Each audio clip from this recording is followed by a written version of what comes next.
Olá, irmãos. Mais uma vez estamos aqui. Quero dizer que estão todos bem-vindos.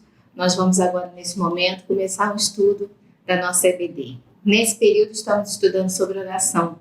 E a lição de hoje é a segunda lição com o título Orando Diante dos Momentos de Angústia. Estamos vivendo momentos de muita angústia, né?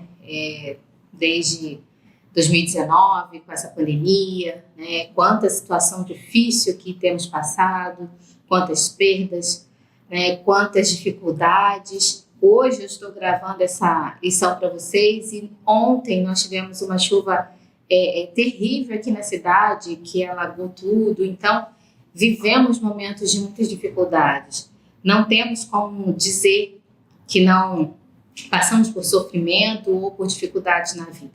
Quem nunca passou por um grande sofrimento, um dia ainda vai passar.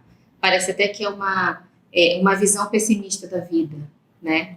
Mas o próprio Jesus disse que nós passaríamos por dificuldades. Ele mesmo disse que teríamos aflições, isso em João 16, capítulo 33. Então, antes de começar, eu gostaria de orar com os irmãos para que pudéssemos estar ouvindo a voz de Deus falando aos nossos corações. Querido Deus, nós te agradecemos por este momento, te agradecemos por estarmos estudando a Tua Palavra. Te agradecemos porque sabemos que o Senhor tem orientações para todas as situações da nossa vida. E neste momento específico que estamos passando de tantas aflições, dificuldades, doenças, perdas, sabemos que o Senhor é conosco e na Tua Palavra podemos encontrar a orientação de como lidar com essas dificuldades. Peço que o Teu Espírito fale aos nossos corações neste momento. Nós choramos em nome de Jesus. Amém. Para embasar o nosso estudo, nós vamos ler o texto de Lucas, no capítulo 22, do versículo 39 ao 46, que trata do episódio de Jesus orando no Monte das Oliveiras. Podem acompanhar comigo na sua Bíblia em casa. Como de costume, Jesus foi para o Monte das Oliveiras e os seus discípulos o seguiam. Chegando ao lugar, ele lhes disse: orem para que vocês não caiam em tentação. Ele se afastou deles a uma pequena distância, ajoelhou-se e começou a orar. Pai, se queres, afaste de mim este cálice. Contudo, não seja feita a minha vontade, mas a tua. Apareceu-lhe então um anjo do céu que o fortalecia. Estando angustiado, ele orou ainda mais intensamente, e o seu suor era como gotas de sangue que caíam no chão. Quando se levantou da oração e voltou aos discípulos, encontrou-os dormindo, dominados pela tristeza. Por que estão dormindo? Perguntou-lhes. Levantem-se e orem, para que vocês não caiam em tentação. Em Salmos, o salmista vai nos dizer que na minha angústia clamei ao Senhor, clamei ao meu Deus. Do seu templo ele ouviu a minha voz e o meu grito de socorro chegou aos seus ouvidos. Eu tenho certeza que a maioria de nós, em algum momento da vida, já precisou clamar dessa forma. No texto de Lucas, nós vemos o próprio Jesus clamando a Deus para que Deus o ajudasse, para que o tirasse daquele momento de sofrimento. O interessante é a gente entender que o sofrimento faz parte da natureza humana. Por mais que não nos agrade, por mais que seja difícil enfrentar ou vivenciar o sofrimento, nós não temos como evitá-lo completamente. Muitos sofrimentos que nós passamos são por escolhas erradas, por algum motivo que nós mesmos causamos, mas muitos não, são decorrências da vida. E o fato é que enquanto estivermos neste mundo, estaremos sujeitos a passar por sofrimentos, angústia, perda, dor, luto. Não temos como evitar. O próprio Jesus, enquanto homem, enquanto humano, enquanto ele viveu aqui, ele passou por sofrimento. E no texto de Mateus 28, 38, ele diz assim, Jesus disse: a minha alma está profundamente triste, numa tristeza mortal. E ele fala para os discípulos, fiquem aqui e vigiem comigo. Depois da sua ressurreição, em Lucas 24, 39, Jesus diz o seguinte: Vejam as minhas mãos e os meus pés, sou eu mesmo. Toquem-me e vejam, um espírito não tem carne nem ossos, como vocês estão vendo que eu tenho. Jesus ele passou por dificuldades porque ele viveu a forma humana. Ele foi tão humano quanto nós, em corpo, em sofrimento, em necessidades físicas, biológicas, né? E então, o que nós podemos entender é que, tendo Jesus passado por aflições, tendo Jesus sofrido, nós também vamos sofrer.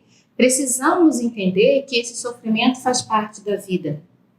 O ponto crucial que temos que entender aqui nesse texto é que Jesus estava passando por um sofrimento tamanho, que ele clama a Deus para que tirasse, né, daquela dor, daquele momento. E ele vai pedir, Senhor, passe, né, Pai, passe de mim esse cálice, eu não estou suportando. Entretanto, ele tinha total convicção da missão, né, do que ele tinha vindo fazer aqui na Terra e que ele precisaria passar por aquele sofrimento. Então, ao mesmo tempo em que ele pede para ser livre daquele sofrimento, ele também pede a Deus que Deus faça a sua vontade. E um fenômeno, né, muito curioso que acontece e que é relatado na Bíblia, no Evangelho, é que ele suou gotas de sangue.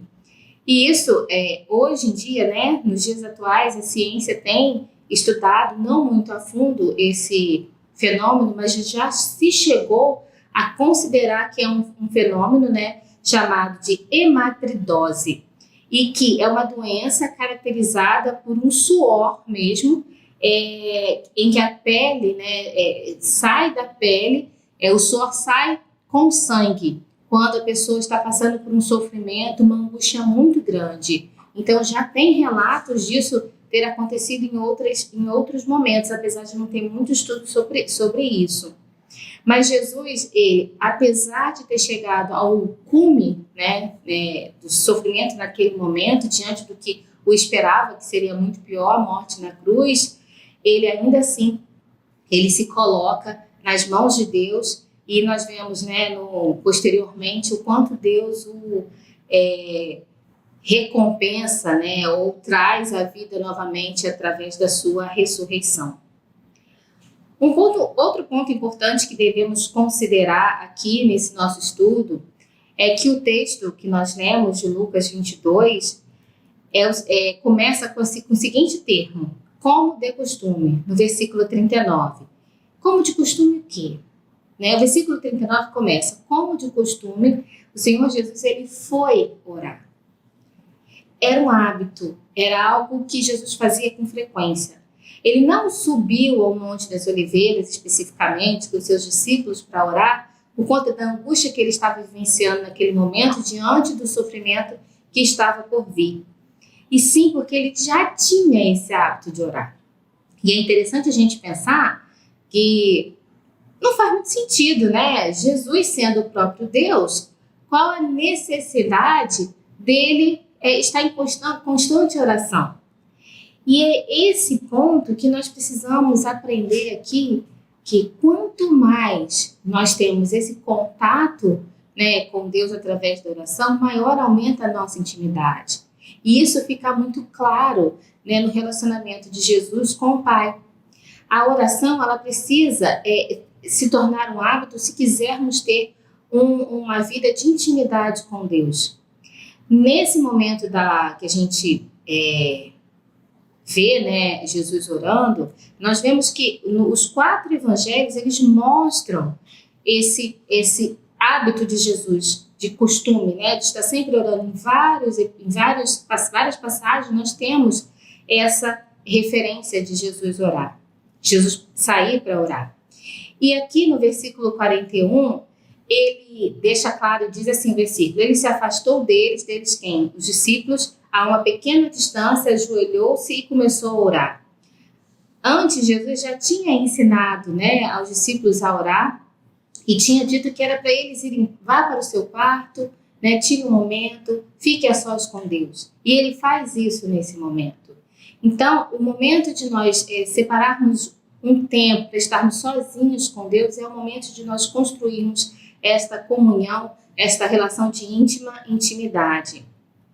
Uma outra lição que eu gosto, que eu acho que dá para a gente tirar desse texto, é que além de Jesus, né, fazer o que ele já tinha o hábito, que era orar, e muitas vezes nós clamamos no momento de angústia, mas depois nós esquecemos ou deixamos de lado, ficamos ocupados no dia a dia e vai passando. É que a intimidade gerada, né, a intimidade que Jesus tinha, né, gerada pelo hábito da oração, nos confere segurança e liberdade para abrir o coração diante de Deus. O fato de Jesus já ter construído, ter essa intimidade através, né, da relação na oração, ele já tinha essa proximidade com o Pai. E o texto, né, vai trazer, o texto em Mateus vai dizer que ele chama Deus de Abba Pai, né, que era uma forma carinhosa em aramaico de se referir ao progenitor, né, pai, paizinho. Então, essa intimidade faz com que Jesus se sinta confortável no colo, nos braços de Deus para derramar toda a sua angústia. Quando nós buscamos a Deus constantemente, naquele momento que a gente está passando por uma dificuldade, nós podemos sentir esse colo e podemos entregar a nossa dor no colo do nosso Pai. A segunda lição é que derramar nossas lágrimas no altar nos ajuda a seguir em frente e ressignificar a dor, mesmo que não sejamos atendidos como gostaríamos. É muito comum nós conversarmos, né, com as pessoas, e muitas pessoas, às vezes nós mesmos, temos dificuldade, né, de aceitar a dor, o sofrimento, a adversidade, o problema. E ficamos revoltados, não aceito, eu não gostaria que isso estivesse acontecendo. Entretanto, nós precisamos, e foi o que aconteceu com Jesus aqui, procurar entender qual o propósito desse sofrimento. O que eu posso aprender com esse problema? Né? O que vai me fazer, o que vai agregar à minha vida eu estar passando por tudo isso. É claro que há situações em que a angústia é tão grande, né, que o raciocínio fica comprometido, não conseguimos nem pensar, só estamos ali sentindo. Mas precisamos procurar desenvolver esse hábito de raciocinar, de procurar compreender o propósito do sofrimento.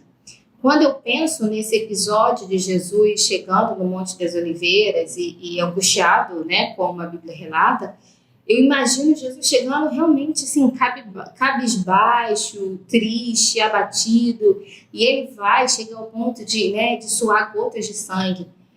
Entretanto, eu imagino que depois da oração, ele volta, né, restabelecido, ele volta fortalecido, ainda assim, possivelmente com um semblante cansado, por conta da batalha que ele estava travando, tanto espiritual quanto emocional, mas aliviado porque ele havia entregado a sua dor, né, nas mãos do Senhor. E quando nós fazemos isso, quando nós podemos, através da intimidade, chegar até Deus como nosso Pai, quando podemos derramar nossas lágrimas, nossa angústia, e colocar tudo sobre o colo dele, né, nas mãos dele, e deixar que ele haja, né, de acordo com a sua vontade, nós podemos experimentar o que nós lemos em Romanos 12:2, né, a boa, agradável e perfeita vontade de Deus. Porque não há nada melhor para as nossas vidas do que experimentar a vontade de Deus. Muitas vezes não vai ser da maneira que nós gostaríamos, esperávamos ou imaginávamos, mas com certeza a vontade de Deus é a melhor para cada um de nós. No texto também é interessante que nós observamos, e é o que nós vamos tratar no quarto ponto, que mesmo Jesus angustiado e passando por todo esse sofrimento, ele orienta os seus discípulos por 2 vezes para que eles orassem, para que não caíssem em tentação. Então, ele está passando pelo sofrimento, ele está passando pela angústia, mas ele ainda assim se preocupa com seus discípulos. E ele diz para eles, orem para que vocês não caiam em tentação. O apóstolo Paulo, em Gálatas 5,17, ele vai dizer o seguinte, pois a carne deseja o que é contrário ao espírito, e o espírito o que é contrário à carne. Eles estão em conflito um com o outro, de modo que vocês não fazem o que desejam.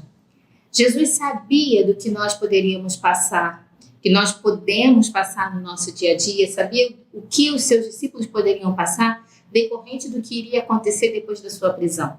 O próprio Jesus foi tentado, passou 40 dias no deserto sendo tentado por Satanás. E Satanás está ao nosso redor o tempo todo nos tentando. E Jesus vai instruir os seus discípulos nesse sentido. E nisso ele está nos instruindo também. A oração é a maior arma que nós temos contra a tentação. Quando nós mantemos a intimidade e o contato com Deus frequentemente, temos maiores recursos para poder vencer a tentação. E é isso que Jesus estava dizendo. Então, nós precisamos ter na oração, além de um suporte diante das nossas necessidades, termos como uma fonte de poder contra a tentação, para que nós não caiamos no pecado. É muito interessante porque Judas não estava mais com eles ali. Ele não estava nesse momento de intimidade, ele não estava nesse momento de comunhão, não estava nesse momento em contato direto com o Senhor Jesus e em que Jesus estava em oração e os discípulos sendo orientados quanto à oração. E ele é o que cai, né, naquele momento especificamente, na tentação, ele acaba traindo Jesus e depois, né, ele foi até que ele acaba morrendo, e aí é o final, porque o salário do pecado é a morte. Então, somente uma vida fortalecida pela comunhão com o Pai através da intimidade estabelecida pela leitura da palavra e da prática da oração sincera, nós poderemos nos proteger do sofrimento advindo pela queda do pecado. Então, com a oração, com a leitura da palavra, nós podemos nos fortalecer. Concluindo, quando o véu do templo se rasgou no momento da morte de Jesus, foi dado ao homem, foi dado à humanidade, foi dado a todos nós um livre acesso ao Pai. Hoje nós podemos entrar em contato direto com o nosso Senhor, podemos falar diretamente com Deus, com o nosso Pai, com o nosso Abba Pai. Podemos falar com Ele sobre todas as coisas, todas as nossas necessidades, todas as nossas alegrias, sobre tudo que envolve a nossa vida. Deus está de braços abertos, nos esperando entrar em contato com Ele. Basta que nós nos acheguemos a Ele. E essa lição, esse texto, esse episódio da vida de Jesus aqui na Terra nos deixa claro que Jesus, enquanto homem, sofreu as adversidades que nós sofremos. Nós ainda vamos sofrer. Nós não temos como evitar isso. Nós podemos e vamos passar por momentos de angústias extremos, mas temos que ter a certeza, a convicção que Deus está pronto a nos ouvir e que a oração é um excelente recurso para que nós possamos derramar as nossas angústias no colo do nosso Pai. E Ele vai nos ouvir e nos restaurar e nos dar o recurso para que possamos vencer aquele problema sempre de acordo com a sua vontade. E que quando nós estamos dispostos a agir de acordo com a vontade de Deus, o resultado sempre será o melhor para as nossas vidas. Quero deixar 3 pontos para você pensar sobre o que nós acabamos de falar. Primeiro, a falta de oração e comunhão com Deus nos deixa propensos a ser dominados pela tristeza e desânimo. Não que isso seja relacionado ao pecado, mas quanto mais distante eu estou de Deus, mais e menos recursos eu tenho para lidar com a tristeza e com o desânimo, e a angústia e os sofrimentos. 2. Podemos e devemos orar e pedir sobre o que queremos ou precisamos, mas a bênção maior estará em aceitar a vontade de Deus. Não há bênção maior do que viver no centro da vontade de Deus. E 3. Uma vida constante de oração tem o poder de nos livrar da tentação. Que Deus nos abençoe, que Deus nos ajude a ter na oração um recurso de acesso a Ele cada vez de maior intimidade e, ao mesmo tempo, para que nós possamos nos fortalecer na nossa fé.